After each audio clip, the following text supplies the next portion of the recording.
হাওর অঞ্চলের ৭ জেলায় প্রায় ১.৫ হেক্টর জমির ধান তলিয়ে গেছে পানির নিচে। অতিবৃষ্টি, পাহাড়ি ঢল ও বাঁধ ভেঙে হঠাৎ পানিতে তলিয়ে যাওয়ায় প্রায় ২ লাখ মেট্রিক টন চাল উৎপাদন কম হওয়ার আশঙ্কা তৈরি হয়েছে।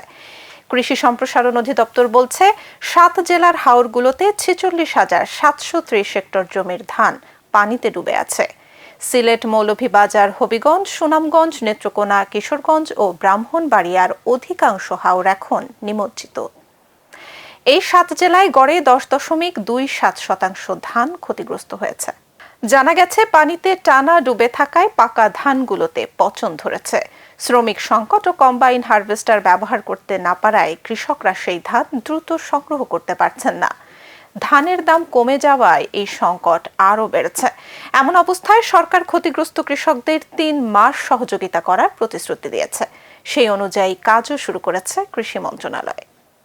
এবছর শুধু হাওরগুলোতেই ৪,৫৫,১৫৩ হেক্টর জমিতে বোরো ধানের আবাদ হয়েছে। সেখান থেকে প্রতি হেক্টরে গড়ে ৪.৪৭ মেট্রিক টন চাল উৎপাদন হবার কথা। সেই হিসেবে ৪৭,৭৩০ হেক্টর জমির ফসল ক্ষতির মুখে পড়লে কমপক্ষে ২,০৮,০০০ মেট্রিক টন ধানের উৎপাদন কমে যেতে পারে।